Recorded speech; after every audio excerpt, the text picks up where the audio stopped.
Hey, before this video starts real quick, I wanted to let you know about an idea that I had for the channel and see what you think. So you know how I normally give my thoughts at the end of the video? I was thinking maybe I could try doing something where, when I upload a video, instead of giving my thoughts for that story in the video, I'll be giving my thoughts for the last story I had posted. The benefit of that is then I can also include comments from the last video. So it'll be like, I'll give you my thoughts on the story, but then also I'll read off some comments that you all had left about the story, and then I can reply to your comments too. So it'll be more of all of us talking about the story rather than just me giving my thoughts. But yeah, I want to see what you all think. Leave a comment letting me know, and I hope you enjoy the story.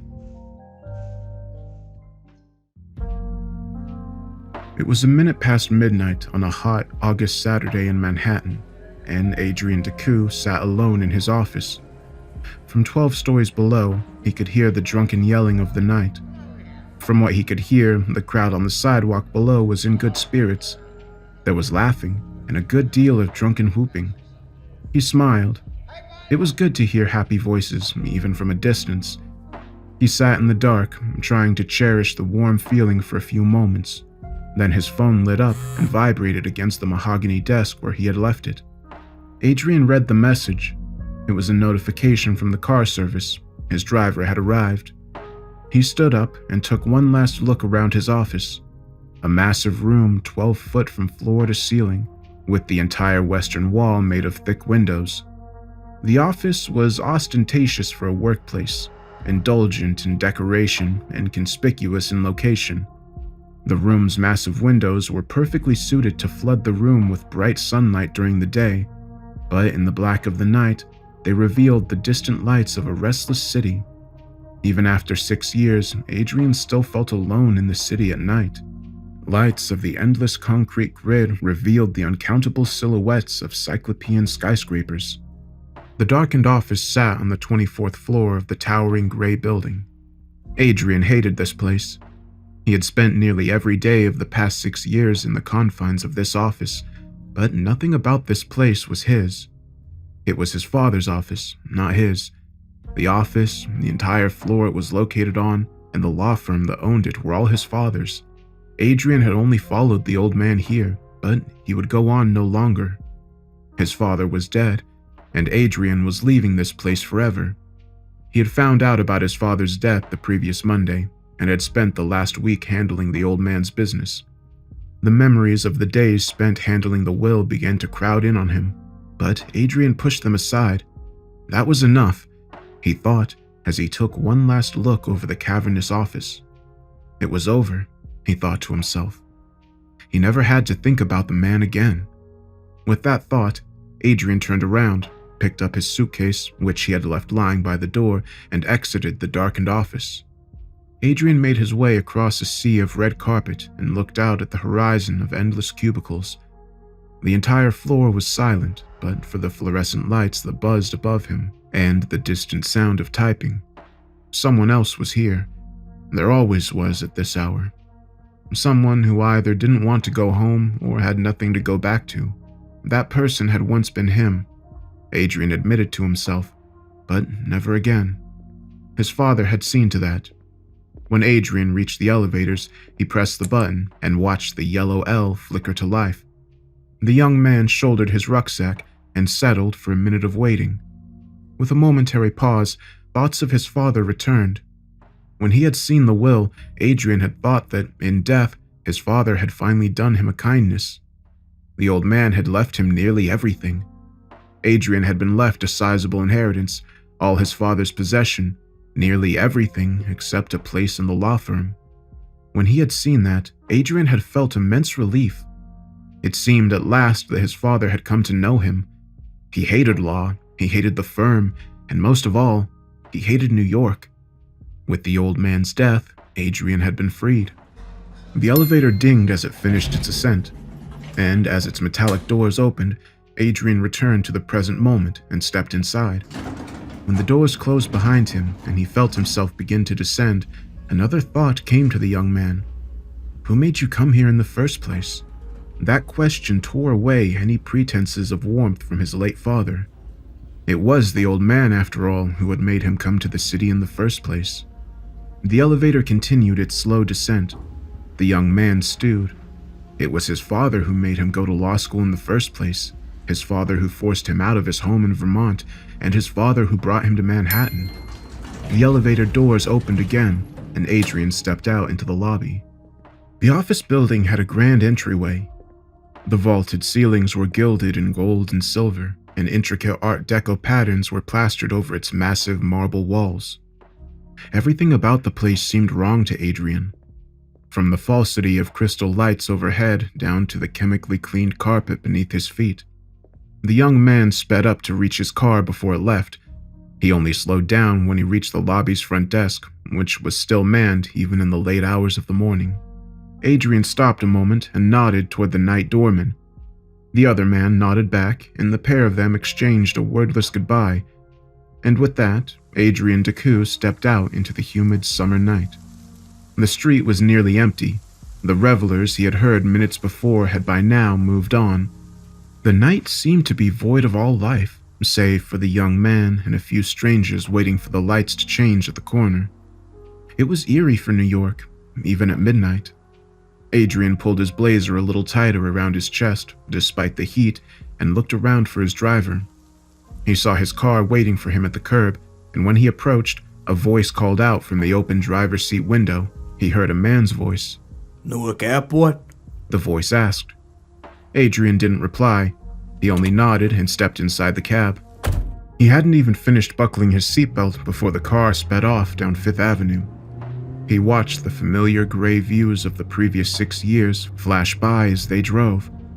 Restaurants and offices, storefronts and hotels all began to dissipate into a concrete flurry as the city blocks blurred and melded under the soft glow of streetlights and against the rush of tires on pavement. Adrian watched the ephemeral city lights from the car window for a moment before turning away and checking his phone. It would be another half an hour before they reached the Newark airport. The cab turned again, and the young man stifled a yawn as he leaned against his seat. The lights continued to flash overhead, and the city's sights flew past him, but Adrian Decoux had stopped watching. Despite his best efforts, the lack of sleep had taken its toll, and the young man dozed off into a restless sleep. When he opened his eyes, he saw a room empty of life and covered in a thick blanket of heavy darkness. He was in a bed, and as he looked around, he noticed more. He saw a blue dresser, a small child-sized chair, and an open window.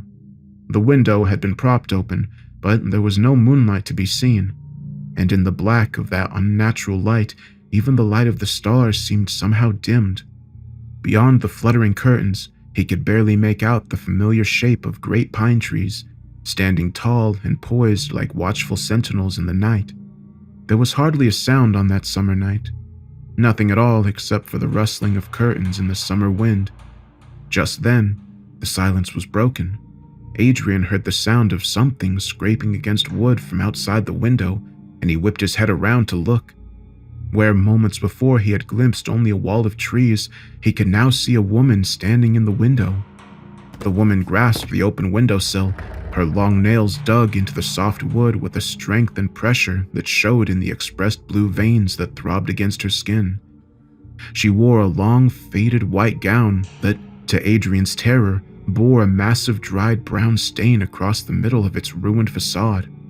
The woman looked up at him through wild yellow eyes. Her face was a canvas for the purest of animal terror, and for a moment she simply stared at the man.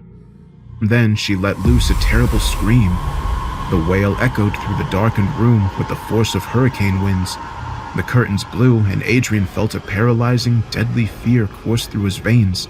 He felt his heart would burst, and he would die if he had to listen to that awful wailing a minute longer. He then felt a hand grab his shoulder. Adrian's eyes flew open, and he gasped for breath. He was back in the cab with his back against the door. They weren't moving, and by the sound he heard from outside, he had reached the airport. His driver was turned away from the wheel and had his hand on Adrian's shoulder, a look of concern written across his face. "Are you okay, man? We're at the airport." He tried to catch his breath. His heart was beating out of control, and he noticed that he was clutching his chest. He drew his hand back to his side and pushed away the driver. The young man collected himself and then spoke. I'm fine, but I need to catch my flight." The driver gave him a disbelieving look, but he seemed to take Adrian at his word. They left the car without another word. The driver helped him with his luggage and then got back in the car and drove away. The Newark airport was awash with noise. Airplane engines roared overhead through the hot night. The crowd of travelers, which spilled out of the wide glass doors and into the drop-off lot, droned with distant conversation, but Adrian heard none of it. His mind lingered on the dream. Despite what he had seen, he was not afraid. The fear seemed distant at the airport. The young man felt a peculiar safety amidst the crowd, and he was content to linger beneath the glare of artificial lights. Adrian's mind remained fixed on the dream, but his tired body moved forward. He had a flight to catch, and so he moved on, moving mechanically through the check-ins and towards his terminal. But as he navigated the unending lines and the stalwart, bureaucratic barriers of customs, the man's mind continued to wander.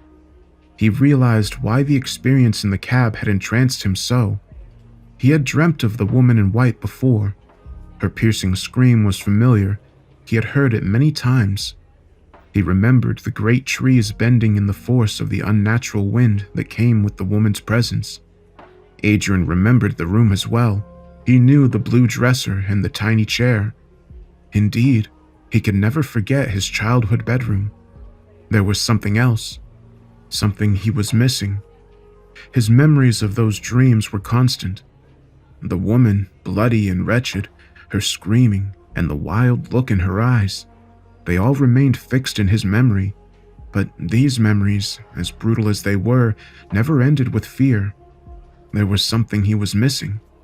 At the edge of memory, in the fog of his unconscious mind, Adrian knew there was more to his dream.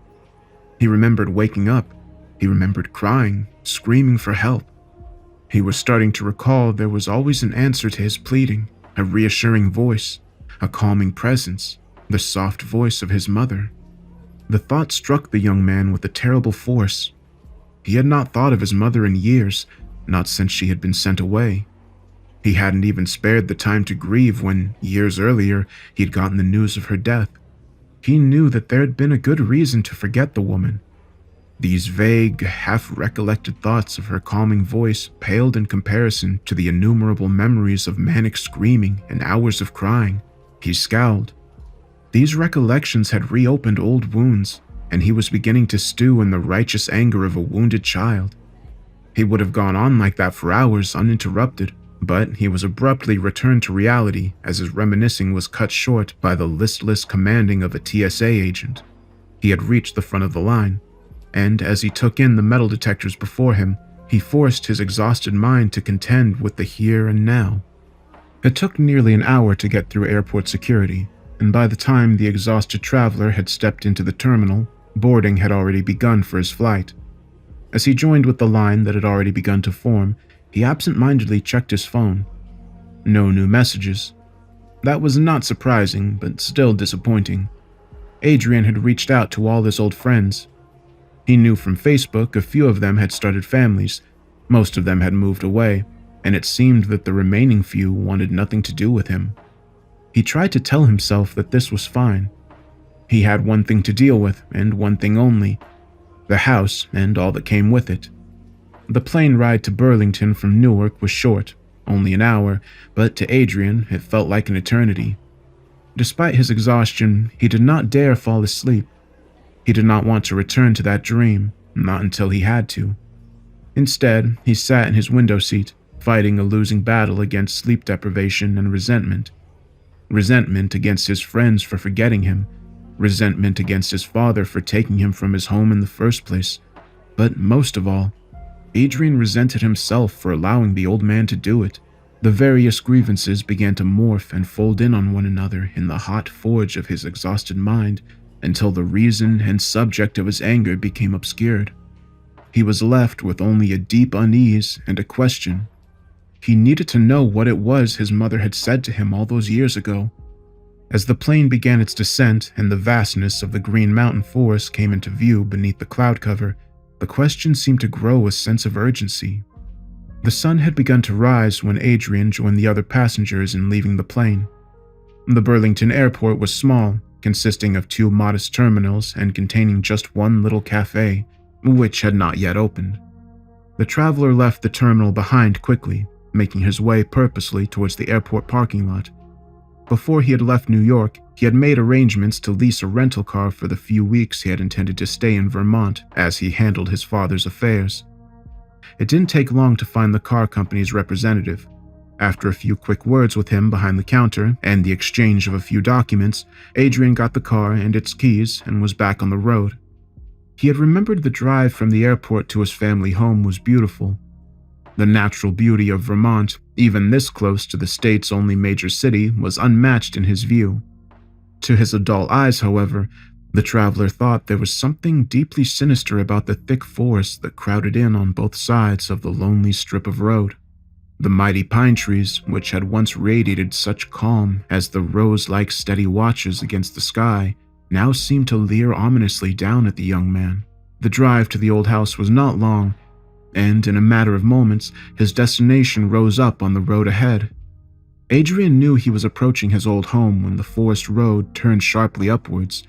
Soon enough, the rough concrete of the public road turned to fine cobblestone. The free mountain air that flew through the car's open windows seemed to turn impossibly stagnant and sickly as he watched the wild northern grasses fall to a well-manicured lawn and the rows of venerable pine trees surrender to manicured shrubbery. With one final turn in the winding road, Adrian's spirits fell, and by the feeling, he knew that he was home. A great lawn spread out ahead of him, delicately manicured with bushes and flowers picked out by the family's serving gardener. The artificial landscape extended for yards in front of him, ending only at the very doorstep to his family home. The Decoux Manor had been built on the low jutting cliffs that formed sporadically around this least of the Great Lakes. The old household did not stand on the cliffside. Instead, it crouched. The building was still and hunched, full of coiled tension, like an ancient toad ready to leap into the water below. The traveler hated being home, but despite this, he felt a sense of relief. At last, his destination loomed up before him. His travels were over, for now. Adrian brought his car to a stop in the massive circular driveway that lay just beyond the doorstep and looked up into the darkened facade.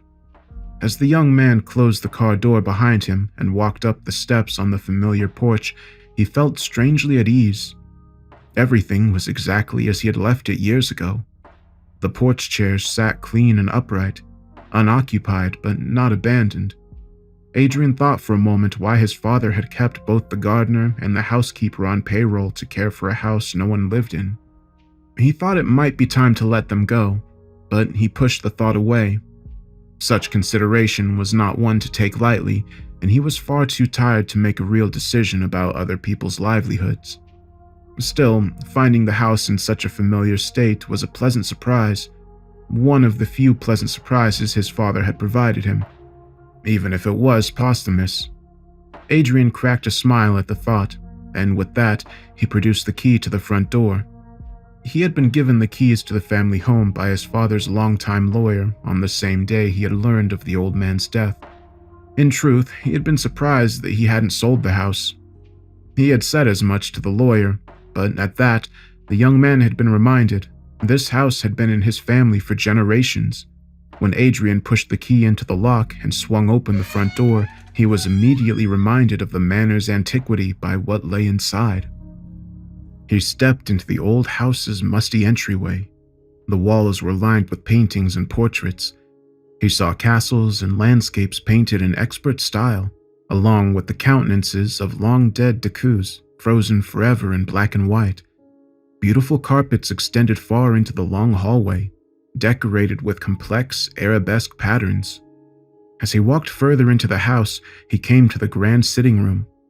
The living room was massive, dominated by a grand fireplace and complete with great timber pillars extending to a domed ceiling like Roman columns. There was so much space, but the room was congested. Old and overly ornate sofas and chairs cluttered every corner. Ottomans blocked foot traffic in every direction, and countless curios sat on cluttered countertops. Adrian didn't consider any of them. His father had taken great care to explain the significance of every one of the innumerable family artifacts kept in the house. He remembered lectures on the stories behind the old French-language Bible his great-grandfather had bought centuries ago from Quebec, the Mayan pottery his great-uncle had recovered from a dig in Latin America, and many, many more. None of it had ever mattered to Adrian. To him, it was all nothing more than priceless junk. There was only one keepsake in that museum of a living room that interested the young man. Above the mantel hung a portrait. It depicted a man of mediocre appearance. He had a head of thinning brown hair and a pudgy countenance, and wore a suit typical of his 18th century setting. But it was his eyes that captivated the young man. They were shards of ice blue, cold, and white blue like Adrian's own. To see them reflected in the painting, however, was a terrible thing. The man looked possessed entirely by hate, even in what was ostensibly a flattering portrait. Adrian had always hated the painting. As a child, he had once asked his father who the man in the portrait was. His father had told him with pride the man was his namesake. His great-great-great-grandfather, also named Adrien Decoux. To hear his father tell the story, their long-dead ancestor had come down from Quebec in the 19th century to take advantage of the trade in lumber and wool. The late Adrien Decoux had done so well that he had bought a plot of land from local sheep farmers and built their family home. Adrian remembered his father had always seemed so proud when he told that story, but as he looked around the lifeless living room and considered his father's collection of useless keepsakes, the young man felt only disappointment. The house was full of history. Surely some of these artifacts were even valuable, but not to the younger Decoux. He sighed and turned away from the portrait's hateful gaze. He made his way to the back exit of the living room, but as he did, something caught his eye. Sitting on a small counter to the side of the back door was a long and ornate glass case. Within the case was an ancient-looking rifle, a bayonet's point affixed eternally to its barrel.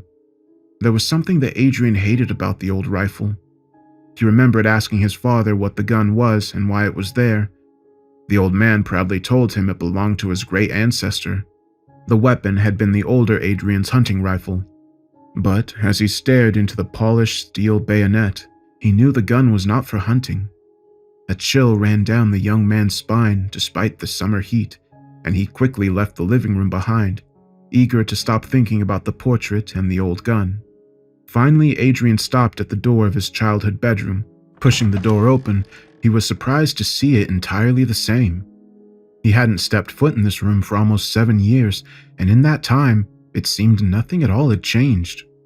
The blue dresser, the little chair, even his bed, all of it was just as he had left it. He walked over to his bed, still made up in clean white sheets. Adrian sat down.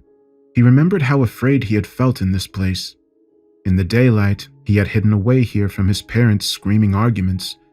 But no matter how bad the days would get, the nights were always worse. Adrian looked up at the window. He could see the pine trees standing tall and dark, and he saw the crystal waters of Lake Champlain sparkling in the noonday light. Under the zenith of an August sun, the view was picturesque, like a Norman Rockwell painting. But he saw none of this beauty. All he could think of was the woman from his dreams, pale and bloody beneath the blue moon. He tried to shake the memories from his tired mind. He turned away from the window and tried to tell himself that they were all just nightmares.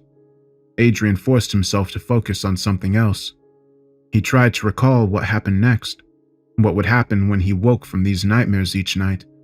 Staring at the wooden floor, he tried to remember, and he thought of his mother. He would wake from his dreams, and there she would be, standing at his bedside, ready to reassure him.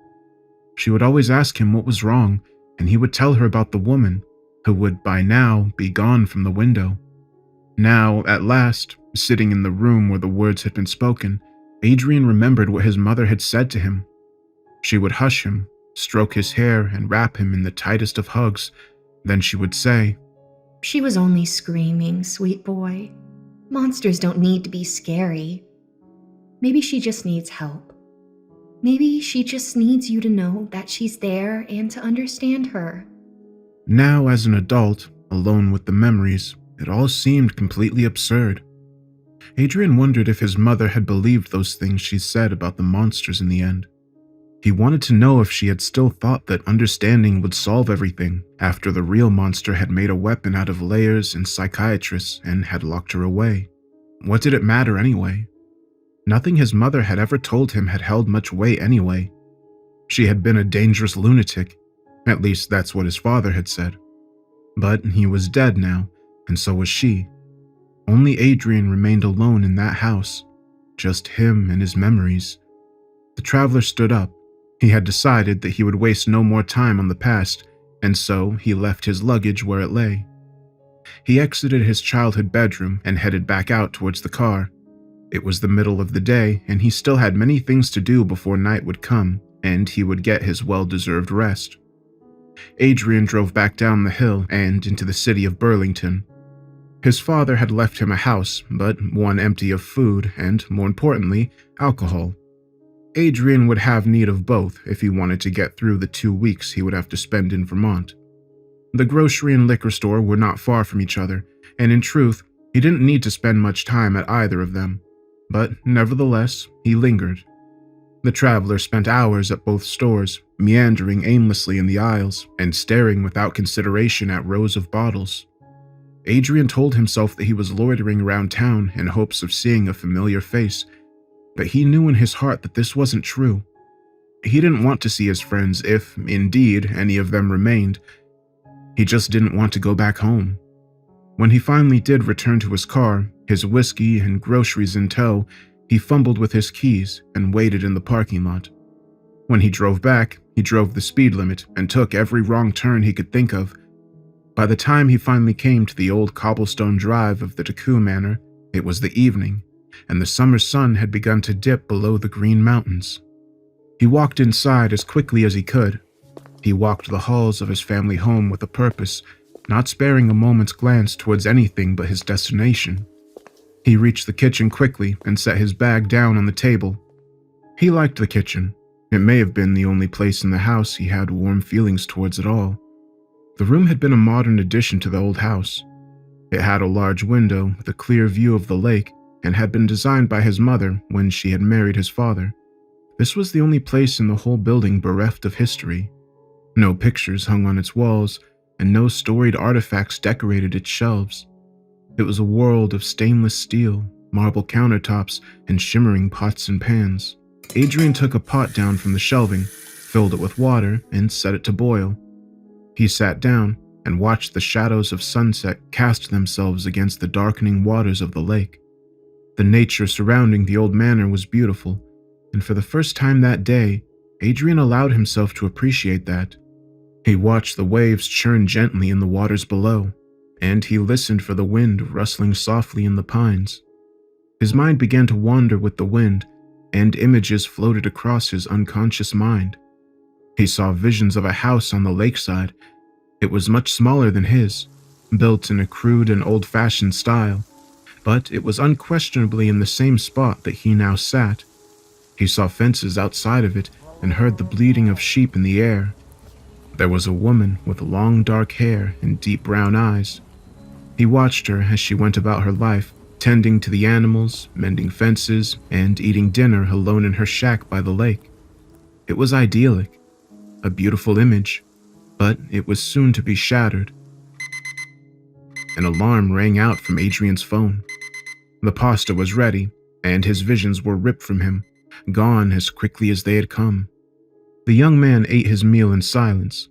He watched the evening turn to night, but his mind was not on the view or his food. He thought only of the little house. It seemed so appropriate to him. The manor his family had built was too big for where it was. It blotted out the beauty of the horizon with its grossness and polluted the landscape with its ostentation. Standing in the midst of generations of overindulgence, Adrian was enraptured by the vision of that woman, contented with her sheep and her shack by the lakeshore. By the time he had finished his meal, the sun had disappeared completely. Alone on the cliff by the lake in an empty house, The only light for miles around was the overhead light above him. After years spent in New York City, the darkness outside the window seemed impenetrable. The rural night felt heavy all around him. Adrian also felt the weight of his exhaustion. He hadn't slept in over 24 hours, and it was starting to show. He got up, finished his drink, and headed back to his childhood bedroom to get his luggage. He needed to find his toothbrush, brush his teeth, and sleep. Still, even as he walked, his mind wandered back to the little house, and it was not until he finally reached the old bedroom that something brought him back to reality. To his surprise, when he reached the old room, he found the door ajar, swaying in the wind. Looking further inside the darkened room, he saw more. The bedroom window had been opened. He felt cold fear run down his back. He knew he hadn't left this door open, and he certainly hadn't touched the window. He mustered up his courage and went into the room towards the open window. Adrian pushed his head outside and looked around. There was nothing. He couldn't see anything but the trees, bending and groaning in the wind. He told himself that he must have left the window open. The room had been terribly musty, and he left it open to air it out. He scanned the forest fence a second time and saw nothing. The explanations he gave were beginning to make sense, and he could feel his hammering heart begin to slow to a normal pace. Adrian was ready to accept the story when he looked down at the windowsill. There, in the soft pine wood, he saw dozens of long, deep scratches. Some of them seemed quite old, but others were alarmingly recent. Stray bits of wood and splintering indicated that as recently as last night, taloned hands had reached in through the window and grasped at the room within. At the sight of the ghastly markings on the sill, memories of his reoccurring childhood nightmares came flooding back. The woman in white, her bloody dress and baleful eyes. He had dreamed of her each and every night, watched her as she stared into the windows. Her nails digging into the windowsill. He had had the dream again. After 6 long years, he had seen her again just as he was returning home. A single thought echoed throughout an empty mind. Had it all been real? The wind began to howl in the pines outside, as the gale screamed its fury out across the black expanse of Lake Champlain. Adrian Decoux sat in silence at the revelation. He stared for an unbroken minute at the deep gashes in the wood. Then the bare reality crashed upon him like a wave. It was real. What could it do to him? He answered the question in the only way that seemed sensible. He turned and bolted out of the room, slamming the door behind him and abandoning his luggage. The last living Decoux took off running the long, meandering halls of his family manor. Alex could hear the wind screaming on high as he ran. It didn't sound like wind anymore. He realized that it never had. The night air was alive with the sound of mournful, hateful, and all too terrifying human wailing. The sound was so terrible, and with it came visions. He saw a shape in the woods, the burning torches, and finally, the flash and bite of a blade. Adrian tried to shake the images from his mind and refocused on the light of the kitchen, which was now well in view. He ran faster as the light grew closer, and by the time he crossed the threshold into the white tile room, he was sprinting. It was then, as he saw sanctuary fall in around him, that Adrian felt his bare feet slip on the linoleum, and he fell to the ground. He fell face forward and put his leg out in front of him. His knee collided with the tile, and white-hot pain shot through his leg as he crumpled into a limp heap on the floor. He was in a lot of pain, but Adrian didn't stay on the ground. Instead, with a wince and an expletive, he forced himself back to his feet. The shrieking continued outside, and as he balanced himself against the corner, he saw that sheets of rain had begun to lash the glass of the window. There was a flash of lightning overhead, and for a moment, the sprawling grounds of the Decoux Manor were entirely illuminated. There, through the driving rain and against the groaning pines, Adrian saw a woman's silhouette amongst the trees.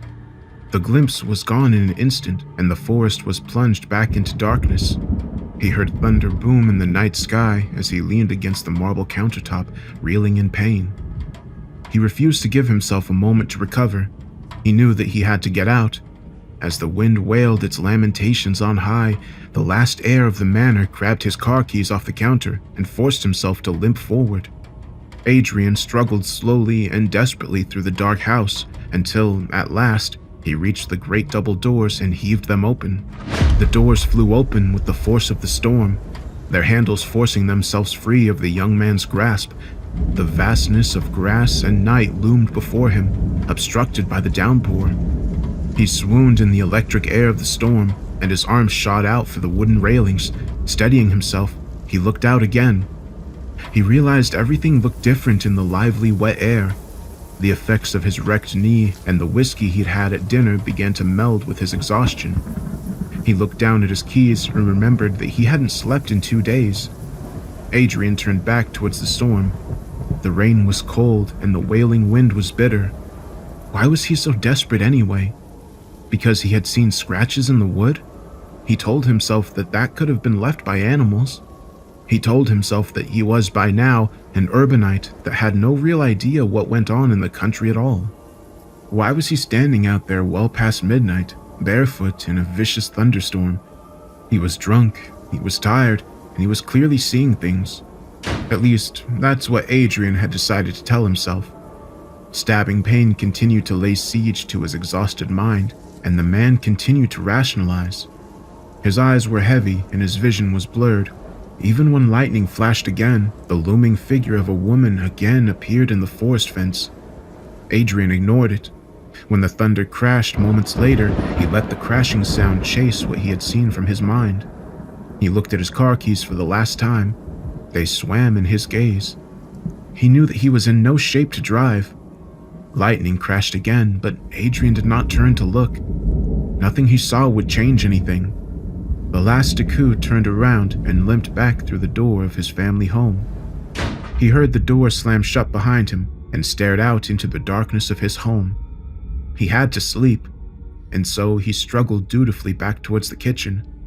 The youth found the bottle of whiskey where he had left it next to his half-eaten dinner. He took a swig to deal with the pain, and then, with a wince, slammed the bottle back down on the counter. Then he stumbled towards the living room. The youth ignored the wailing winds and shrieking pines and shut his eyes to the flashing lightning, allowing the wrath of the storm to rock him to sleep. When he finally slipped into a fitful sleep, Adrian opened his eyes to the world of a tenebrous dream. And he saw once again the side of a little shack standing on a cliff by the lakeside. He smelt wet earth and smoke in his nostrils. He heard bleating sheep and the crashing of waves on the rock. He looked forward and saw that he held a torch in an old, gnarled, and unfamiliar fist. In his other hand, he held a rifle, the one he remembered from his living room. A bayonet was affixed to the gun, and it flashed in the torchlight. Adrian steadied himself. He knew the object of his desire lay at the end of the dirt road ahead. He walked with purpose upon the unkempt and rambling path. When he finally reached the summit, he saw the despicable little shack hunched against the glorious horizon. He hated this place. He hated the woman who lived there as he had hated her husband. He had meant to build a house to fit his station on this spot. He fumed as he walked. Adrian felt that he had a right to his anger. After all, he had made many generous offers for the land that these peasants were at present polluting with their wretched farm. The husband had flatly refused, telling him that this was his land and he wouldn't sell. Well, Adrian had seen to that difficulty. The husband had disappeared on his weekly drive down to the town for the market. Adrian flashed a toothy grin as he thought about his role in arranging the farmer's death. He had thought that this would solve his problem, but the woman had been uncooperative. Adrian had noticed the wife on his first visit to the farmstead. She was young and very beautiful. He had wanted her from the first. When he had disposed of her husband, Adrian had thought that he could take both the land and the woman, but she had refused him and spat in his face. He grimaced at the memory of humiliation, but gripped the butt of his rifle and grew giddy in the anticipation of the satisfaction he knew was to come. Adrian was almost out of breath when he reached the summit of the cliff. He saw the wild grasses of the savage, untamed land illuminated in the light of the blue moon before him in the night. The sheep began to bleat as the sound of his heavy footfalls disturbed their rest. Adrian thought of the mayor of Burlington. He thought of the sheriff and the bribes he had offered and of promises they had given him. He was smiling now. No one could stop him. He saw a flickering light through the cabin. This was good. He wanted the woman alert for what was to come. Adrian Decoux hurried forward towards the doorstep and pounded on the flimsy wooden door. After a minute of furious banging, he felt the door swing open and give way. In its place, he saw the woman appear, her black hair unkempt and flying in the summer wind, her wild eyes filled with a pleasing terror. He had meant to excoriate the impudent creature, to read her a list of every reason why this was happening, to punish her properly for her defiance, but he couldn't. He let his rage get the better of him, and before he could say a word, he was seized by a wild and oppressive fury. The patriarch thrust the point of his bayonet through her nightgown and heard it pierce her soft midsection. He heard a sickly wet crunch as he pulled the blade free of his victim, and she fell to the floor. There was a moment of silence. Then the woman began to scream. She wailed and shrieked her defiance in a language that Adrian could not understand. He didn't need to hear her words to know the woman's intention. Even as she bled her lifeblood on the floor of her home, she shouted her opposition. Despite an increasing lack of air in her lungs, she howled her refusal. The sight enraged the patriarch. He had come demanding her rightful submission, but even at this painful end, the witch's forked tongue still dripped in rebellion and spat out only curses. It took only a flick of his wrist to silence her. Adrian watched in satisfaction as his cold steel opened the woman's throat. Her wailing turned to gurgling, and her defiance was silenced as blood welled up in the canal he had left in her windpipe. Adrian still burned with hatred as he watched the light die in her dark eyes. He heard thunder rumble over the lake as he turned to leave the shack. The pines groaned against the shrieking wind as a storm began to take shape in the east. The patriarch was fuming. The rain might wash the woman's blood from the ground, but he would not forget this. He would not let the witch rest peacefully. She would be punished for her defiance, if not in this life, then in the next. Adrian Decoux made a vow to the shrieking wind. He swore that he would lay the foundations of his household over the woman's broken bones. He would build a monument to power, a mausoleum for his family and all who stood against him. The house that would be built over these ruins on the cliffside would command the skyline for generations to come. The thunder crashed and the rain began to pour. He looked over the wild grass and huddled sheep for another moment. And then, with a flash of lightning, Adrian Decoux opened his eyes. The first thing he noticed was that he was in terrible pain. Adrian swore as he sat up in the massive and uncomfortable settee he had fallen asleep in. He looked out across his darkened living room. He saw the grand fireplace directly in front of him. Atop the mantel, the portrait of his namesake, the first Adrian Decoux, stared back at his descendant through hateful, icy blue eyes. The younger Decoux turned away from the portrait with disgust. Something in its eyes brought back the memories of a most revolting dream. Looking for anything else to focus on, the youth turned his eyes toward the window. It was dark outside. Rain battered the window, and precious little sunlight made it through the black clouds that hung heavy overhead. Distant thunder rumbled in the mountains, and lightning lit up the horizon. Adrian shielded his eyes and looked down at his phone. He saw a severe thunderstorm warning displayed, and then he noticed that it was 1:30 in the afternoon. Finally, Adrian saw that he had no cell service. With his misery compounded threefold, the young man groaned and cursed himself. The gardener was supposed to be here at 2, and he had left the house a mess. Adrian pushed himself out of bed, and memories of the previous night began to come back to him piecemeal. He tried to push them aside, and when he saw the still open whiskey bottle on the kitchen counter, he found a worthy scapegoat for what he assured himself were hallucinations. Adrian limped past the liquor and uneaten food and came to the landline.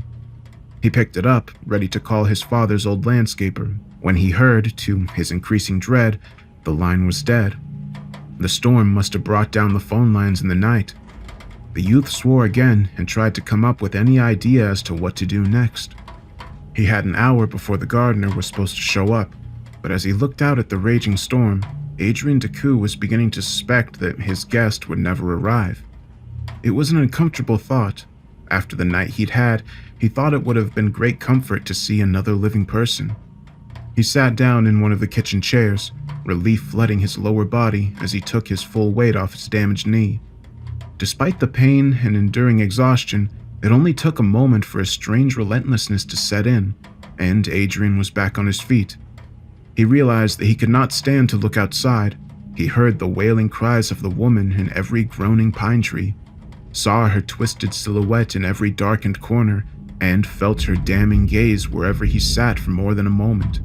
Adrian spent the next hour pacing the halls of the Deku Manor, chased from room after room by ruckus thunder, and driven ever onward by the steady drumbeat of rain on the walls. He told himself that the previous night's events had been the understandable results of exhaustion and grief taking their full toll. Rationalizing further, he reaffirmed his earlier notion that the claw marks on the wood had been the work of some animal or another, and in his delirium, he had overreacted. Adrian told himself all this, but somewhere within, the man knew it wasn't true. He had not grieved for his father, and no matter how tired or drunk he had been, Adrian Deku knew that the things he had seen, the things that he had done in his dreams, were real. Somewhere deep in his subconscious, the man made a decision. He knew that even if he were to try and run, he wouldn't get far. If, by some miracle, his leg was in no condition to run, and if the storm had knocked out the telephones, then there was no telling what shape the roads would be in. No, he could not run. But if he were to stave off debilitating panic, Adrian knew that he could not admit to himself that there was a reason to fear after all. The last heir and namesake of Adrian Deku would not be leaving the old manor that night. Once he had accepted this reality, he grew deaf to the wailing in the woods. The youth turned his eyes from the windows and ignored the crooked, bloody figure who, even in the light of the day, now watched him from the woods. Adrian continued his painful, manic, and yet constant pace through the halls of his family home.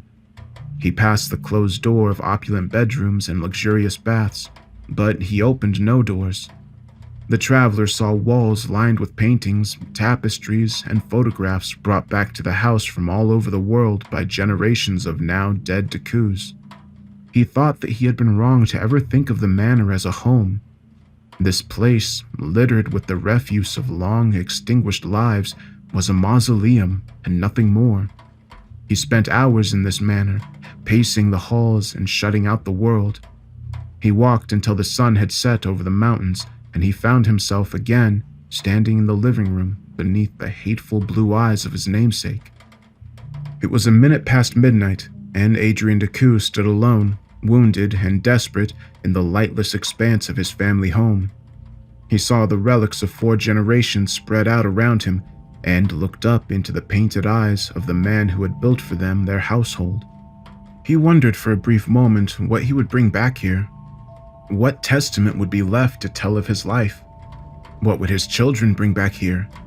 The wind continued to wail, and in desperation, Adrian looked to the silent portrait of his ancestor for guidance. He knew what awaited him in the woods, and he understood that he could not escape it. The face of his ancestor, frozen in time, gave only one answer. The spirits of hatred and violence declared themselves brazenly in his ancient and eternal glare. Adrian tried to take solace in the violence he saw all around him. It was through brutality that this land had been won, and if he were to escape, it would be through these means that he had inherited. He turned away from the portrait, and there, across the room, he saw his deliverance. It lay in its glass case, glimmering and cruel as it had been left for centuries. His ancestor's rifle, bayonet still affixed. The screaming wind reached a fever pitch, and the youth began to feel as if his ears would burst under the pressure, but against all nature's wrath, he made his way towards the weapon. When he looked upon the rifle, he saw the flames of long-gone years dance across the polished steel. He fumbled with the lock as he opened the case and nearly dropped the rifle from his shaking hands. But he steadied himself and stood tall against the raging storm and wailing wind. The youth walked towards the great double doors, gun in hand, with a confidence heretofore unknown to himself. When he stood in the darkened entryway, Adrian Deku readied himself for what he faced outside. Lightning flashed and lit up the room. He saw for a moment his own blue eyes reflected in the steel bayonet. He saw an alien hate in those shards of ice. The youth was animated, possessed by a fury not his own. Something twisted inside of him, and he began to despise the things in the woods. He was no longer afraid. Why should he be? Adrian knew at that moment that he had killed this woman before, and he could do it again. With that faith in blood and steel, Adrian Decoux shouldered his rifle, and for the first time in centuries, kicked down the doors of the house by the lake, ready for bloodshed. The vast grounds of the Decoux Manor spread out into the impenetrable blackness of midnight. The perfectly cut grass had been torn up by the storm, and well-manicured shrubbery twisted in the roiling wind. The perfectly still and tamed garden had been built with meticulous care and corrupted by one night of nature usurping the proper sovereignty of man. The civility he had brought to this land had been defied, and there, in the center of his land, on the circle of stone that his descendants had raised up, Adrian Decoux saw the culprit standing alone and defiant. Her white nightgown bore the bloody marks of her first rebellion, and the youth flashed the vicious grin of his ancestors at the sight. He ran forward through the driving rain and towards his supposed antagonist, ignoring the shooting pain in his leg and with the point of his bayonet aimed forward. Adrian moved towards his target with the precision of the lightning that arced above him. His feet sunk into the soft, wet earth, and the winds wailed as he drew nearer to the bloodied woman. The closer he came, the more he could see of the figure. Adrian saw the dried blood caked across her midsection, the dirt caked behind her nails, and the gash across her neck. Through everything, though, it was the look on the woman's face that finally stopped Adrian in his tracks. He saw the world as it should have been in her dark eyes, set deep in a porcelain facade. He saw a little farm sitting on the cliff by the lake. He saw a couple living within, tending the herds of sheep through the long years. He saw then generations in a single moment. He saw the couple's children playing in the wild grasses, and among the sentinel pines, he saw their children's children continuing in the same fashion. Then the vision was snatched from him, and Adrian saw only the specter. Dead eyes lit only by the sorrow for what would never be. Cold, purple lips mouthing a wordless scream in the face of this unbearable future. The spirit of spite and hatred within Adrian marshaled a final attempt at control. The voice of heredity shrieked over the wailing wind. It told the youth that this was his land, his hard-won home, his birthright. He gripped the gun's barrel, but it only took one thought of that awful, cold home to shatter the spirit's charge. Years of neglect and abuse bore down on the youth with a force greater than the hurricane winds. He thought of the grand fireplace, cold and empty of a hearth fire for as long as he could remember. He remembered his parents, his father, callous and cold as any Decoux. He thought of his mother, cast out and dead before her time. Adrian remembered her words to him. He put his faith in that consolation and looked back into the pitiless black eyes of the woman in the night. He looked for compassion. He wanted to find leniency there and hoped for forgiveness, but the woman found none of that. There was only grief, anger, and despair in that specter. Adrian thought of the house that lay behind him, that massive, cancerous growth upon the land. He thought of what his family had taken from the woman, the generations that his ancestor had slaughtered on that one terrible night. Adrian Decoux allowed the rifle to fall from his hands, and he went to his knees. The shrieking winds and lashing rain no longer plagued him. Not even the ghastly apparition that stood mere feet in front of him seemed wrong anymore. How could there be anything else in a place like this?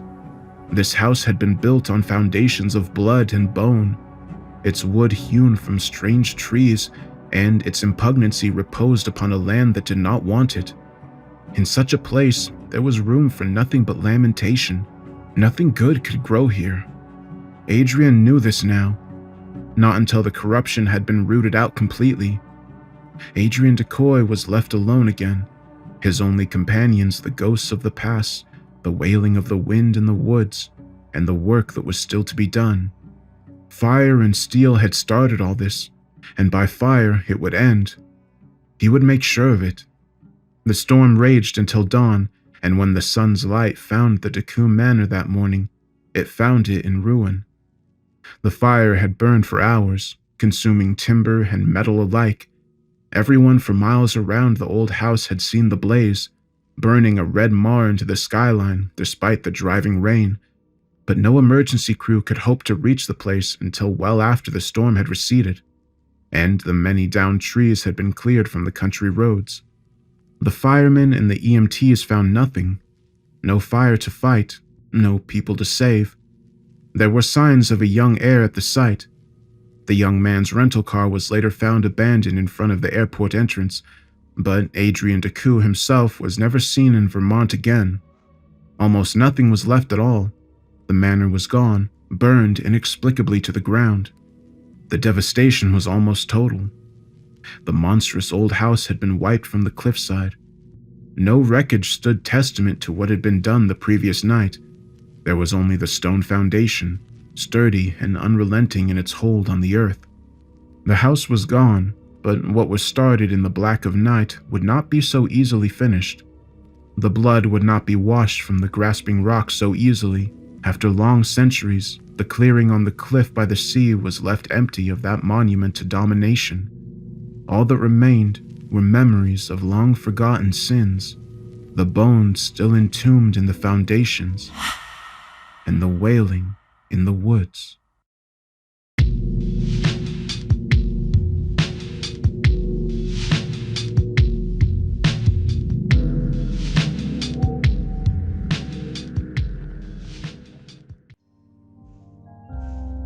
Alright, I hope you enjoyed the story. This one was definitely more of a slow burn story, and I like doing those ones from time to time. It's nice to slow it down and have a story that kind of gives more detail to the world around what's happening. In my opinion, it helps paint a better picture as to what's going on in the world, but also it allows me to do more with the sound design and the ambience, and I really enjoy that. I think that's really fun. But yeah, with the story itself, I thought it was an interesting premise. I think the aspect of him kind of being possessed by his ancestor was interesting. It's not necessarily something I've seen in a story before, at least not many of the ones I've narrated. I also liked how the character didn't really care too much about the family heirlooms. I don't know why I necessarily liked that part of the story, but I think it was just interesting from a character standpoint to have somebody who's like, yeah, this stuff's all valuable and it's probably worth a lot of money, but yeah, I'm really curious to see what all you thought of the story, and let me know about my idea for including your comments in my thoughts sections. With that said, I'll be in the comments like I normally am, and I hope you have a great day.